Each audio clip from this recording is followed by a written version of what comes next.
മൂന്നാറിലെ ജനവാസ മേഖലയിൽ ഇറങ്ങി നാശം വരുത്തുന്ന കാട്ടുകൊമ്പൻ പടയപ്പയെ നിരീക്ഷിക്കാൻ പ്രത്യേക സംഘത്തെ നിയോഗിച്ചതായി വനം വകുപ്പ്.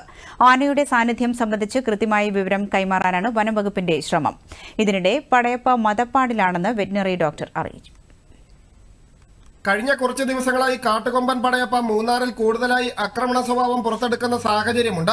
ബുധനാഴ്ച മൂന്നാർ മറയൂർ റോഡിൽ വാഗുവരയ്ക്ക് സമീപം ഇരുചക്ര വാഹന യാത്രികരെയും വ്യാഴാഴ്ച രാത്രിയിൽ KSRTC ബസ് ഉൾപ്പെടെയുള്ള വാഹനങ്ങൾക്ക് നേരെയും അക്രമം നടത്തിയതാണ് ഒടുവിലത്തെ സംഭവം.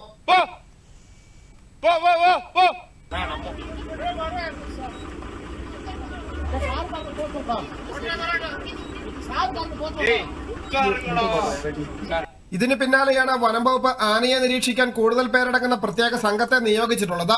ആനയുടെ സാന്നിധ്യം സംബന്ധിച്ച് കൃത്യമായ വിവരം കൈമാറാനാണ് വനംവകുപ്പിന്റെ ശ്രമം. വനംവകുപ്പ് അധികൃതർ ആനയുടെ ചിത്രങ്ങൾ പകർത്തി വെറ്റിനറി അധികൃതർക്ക് നൽകിയിരുന്നു. വെറ്റിനറി ഡോക്ടർ നടത്തിയ നിരീക്ഷണത്തിൽ മദപ്പാട് സ്ഥിരീകരിച്ചതായി മൂന്നാർ ഫോറസ്റ്റ് റേഞ്ച് ഓഫീസർ പറഞ്ഞു. ഇപ്പോൾ മസ്തിലാണെന്നാണ് വെറ്റിനറി ഡോക്ടർ അഭിപ്രായപ്പെട്ടത്. അത് തന്നെ ആയിരിക്കാം ഇതിന് കാരണം.